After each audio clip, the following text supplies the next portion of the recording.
we go. Next, our speaker will be Ниа Айтин. Ниа is activist of the Nogai National Movement for the Independence of Nogai Nation and the Nogai Republic of Astrakhan. It's also called Nogaistan or Nogai L. Do you hear us? Ниа, do you hear us? Probably Ниа didn't hear us. It's strange because Ниа, you are here, but you are in without voice. Ниа. Yeah, great. You're welcome. Okay. Greetings to everyone, and thank you for having me here today. Konnichiwa. Kyou wa koko ni kite kurete arigato. My speech will be about issues that Nogais faced in more recent history, as well as the political structure of the Republic. The North Caucasus today remains a strategically important object of world politics and geopolitical competition, especially in the light of recent events around Russia's war in Ukraine and the geopolitical tensions associated with it. In addition, the Caucasus region is an arena for the clash of various geopolitical and economic interests. It is located at the crossroads between Asia and Europe, linking the two continents and controlling transit routes from China to Europe. It contains natural energy resources like oil and gas. It is also a crossroad for two different civilizations, Western Christian and Eastern Muslim. Since the bloody extermination of 500,000 Nogais in the 18th century, Tsarist Russia has plunged its once countless steppe people into colonial terror. The subsequent capture of the Kuban and the liquidation of the Nogai Astrakhan Khanate and the Crimean Khanate were accompanied by waves of Nogai rebellions. They were brutally suppressed by the punitive forces of Russian weapons. 1 million surviving Nogais dispersed to neighboring lands.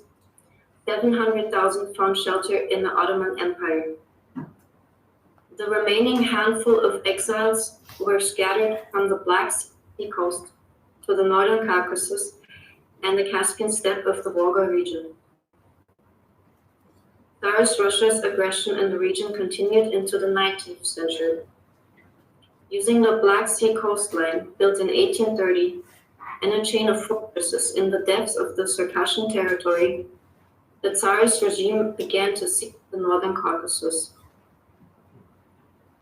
The anti-colonial resistance of the highlanders and steppe dwellers ended with the escape of most of the Circassians, all Uzbeks, and thousands of Nogais to the Ottoman Empire. The Tsarist Empire never took historical responsibility for the bloody terror of the Nogai people, turning it into a humiliated, small community. The establishment of Soviet power subjected the Northern Caucasus to a series of territorial divisions. The communists, having dispersed the Nogai steppe inhabitants between Dagestan, Chechnya, Astrakhan, and Stavropol, tore apart the unity of the Nogai nation. The destruction of the historically established genetic, cultural, and economic ties greatly damaged the Nogai consciousness. Attempts to overcome the problem of disunity and colonial oppression during the collapse of the USSR resulted in the rise of Nogai nationalism and a united mindset within the framework of Nogai. However, the idea of Nogai consolidation is seen as an illusory belief in the Russian world. The already divided spirit of the Nogais, subjected to the propaganda of imperial revanchism, continued to crumble. Only the fall of the Putin regime and the subsequent disintegration of Russia after its collapse can unite Nogais in their historical dream of freedom. We want to introduce the political structure of the independent Nogai Republic. The Nogai Republic is a sovereign state. Official language, Nogai. Capitals, Astrakhan and Neftekhuz. Currency, not. It is a parliamentary republic. The supreme executive power belongs to the president, who is elected by the people for a term of 5 years. The maximum number of terms is 2. The state system, a unitary republic consisting of 25 districts. The political structure will be legislative power, which belongs to the president and the country's parliament, and executive power, which belongs to the president and the state council. Legislature, the country's unicap parliament consisting of several deputies. Deputies are elected by popular vote for a term of 4 years. The parliament elects the government, the state council makes the on the state budget and approves international agreements. Deputies have the right to submit bills on their behalf or on behalf of the party. In addition, parliamentarians take into consideration bills supported in the course of the so-called civil initiative.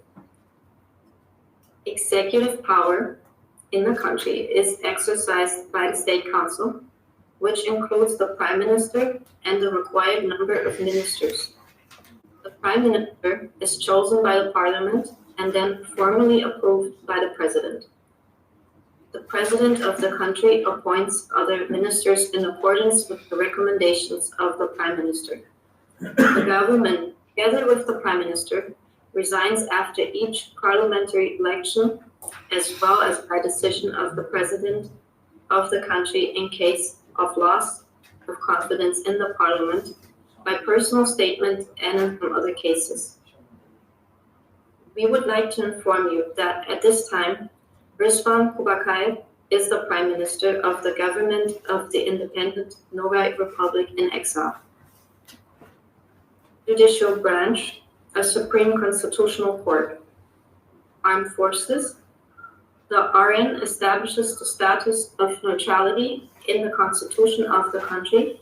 Thereby, the Republic does not enter into military conflicts, and the budget also applies exclusively to the country's defense activities. The economy of the Nogai Republic. The economy of Russia has gradually transformed into a mixed market-oriented economy. We are planning for a market economy to achieve growth while avoiding financial crisis. We will Sorry, Nia, just 1-2 max minimum minute you have. Sorry. Sorry, 1-2 minutes maximum you have. Yeah, time. It's not. Yeah, sorry.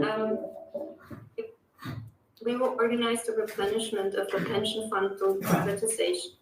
The judicial system is being formed now so that by the time of independence, it already has working experience. Our army will consist of PMCs, of true patriots. They have experience in the war against the Russian Federation on the side of Ishkeria and Ukraine. Our army will be trained by the best instructors in the world from the Nogai Battalion, who have extensive experience. Our economic reforms will take place in consulting, accompanied by academic economists. For example, we will invite the administrator of the Austrian School of Economics and other scientists for this. Through legalization, we will avoid mass alcoholism and the problems associated with it. Important criteria for investment are protection of private property, decided by the private judiciary by inviting already existing reputable companies. For example, British, this will make it clear to any Western investor that their property is reliably protected by law. Our trade will be open to absolutely all countries. This will make it possible to lower prices, increase the flow of goods, increase competitiveness, and increase trade. The absence of duties enhances the benefit of the transit of goods and services through our country.